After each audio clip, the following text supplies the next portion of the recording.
Good morning, all of you. Uh, I thank the BOS for giving me an opportunity to share a few tips and tricks in K-wiring of the distal radius. I think K-wiring and distal radius, we know that since our orthopedic nursery. And I would say that all of you, all of the people who are present in this hall are experts in K-wiring of the distal radius fractures. So I'll just share a few of my thoughts. I think all of us, by the time we start practice, we will all have fixed ideas about treating distal radius fractures, especially with K-wires. And if I can contribute to some updating your skills or knowledge, I would be very happy. My indication for treating a for using K-wires in a distal radius fracture, I think only 2 or 3 indications are there.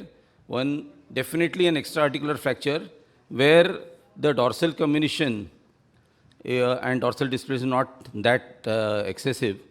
So in these cases, I would opt for I would think of using a K-wire for a distal radius fracture. One must remember that K-wires on their own cannot achieve reduction. Reduction has to be achieved by closed or open means, and K-wire just is an internal splint which helps to maintain the reduction. K-wire cannot achieve the reduction. I would strongly suggest that one would take a limited incision, identify the nerve, especially on the radial styloid, identify the superficial branch of radial nerve and the extensor compartment, the first extensor compartment tendons. Make sure that they are out of harm's way and insert the K-wire. Even while inserting K-wires from the dorsum, I would state that you should see the extensor tendon. If you are going very close to the EPL tendon, lateralize it, take a bigger incision so that that tendon does not give a problem, and then only insert a K-wire like this. Cutting the K-wire, I would, especially on the dorsum, bending it becomes dicey. So if you bend it on this way, it affects the lateral tendons. If you bend it this way, it may affect the middle tendon. So my preference is to cut the K-wire under the skin, above the tendon. Of course, everybody is free to have his own ideas and practice. So I prefer to use 1.5 millimeter K-wires inserted from the radial styloid. I prefer not to use K-wires from the medial side. If necessary, you can go between the 4th and 5th compartment. The wires, I prefer to cut them close to the bone and bend them, especially on the radial styloid, so that even the K-wires can give a buttress on the radial styloid.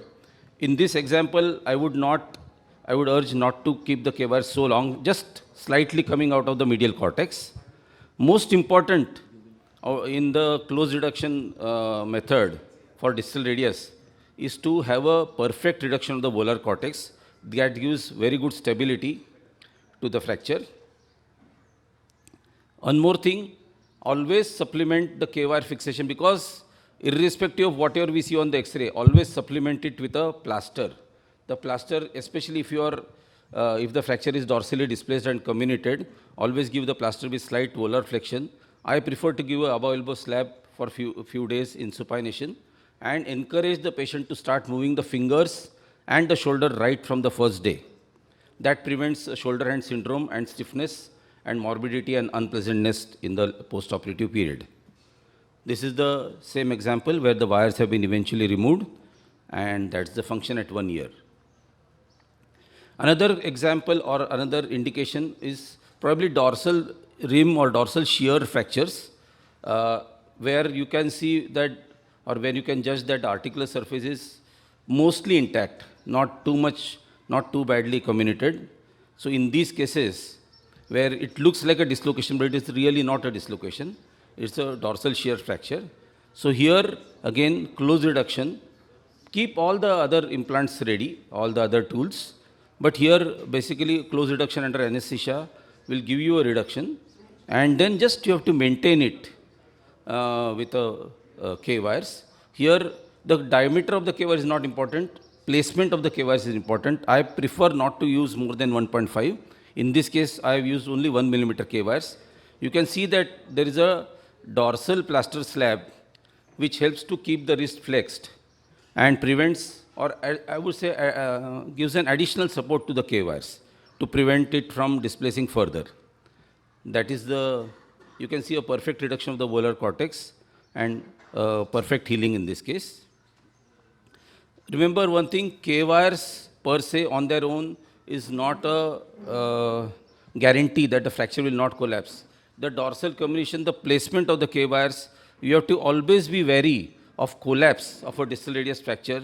So in spite of a good reduction, especially if the volar cortex is not perfectly reduced, a collapse is seen. In this case, you can see that there is a initial plaster which is given after K-wires, but in spite of that, the fractures has collapsed, and this will lead to a positive ulnar variance, restricted distal radioulnar joint movements, restricted or painful forearm rotations, and the patient will not be happy. Another thing which I would not advise is cutting the K-wires outside, especially in our circumstances where there is a likelihood of pain and spin tract infections. So I personally prefer to bury the K-wires under the skin in such cases.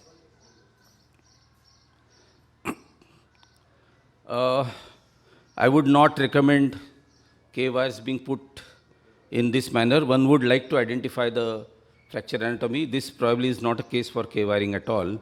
In current circumstances, I would use a plate in this, and even this configuration of K-wires is not recommended. So one should not, I would say, extend the indications of surgical democracy in India. Thank you. Can I extend for 1 minute?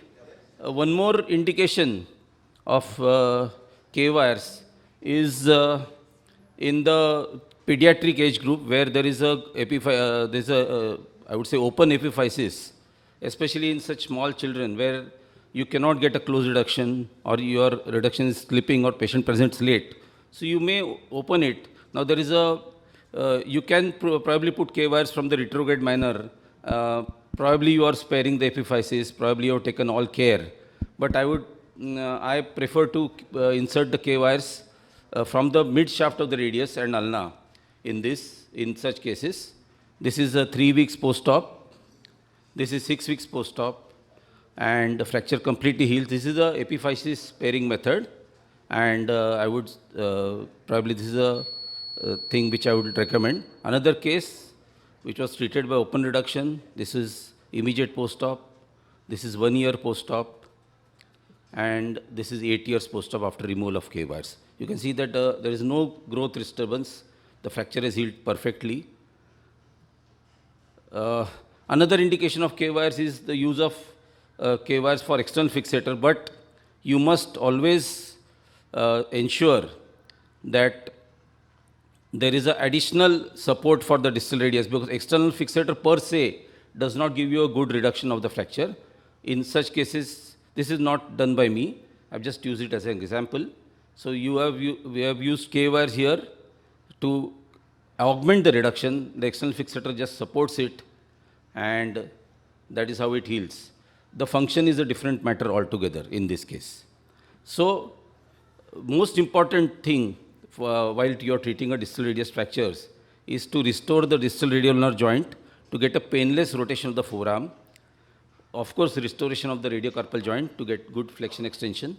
And one must always aim for painless and complete shoulder and hand range of motion. Thank you for your attention.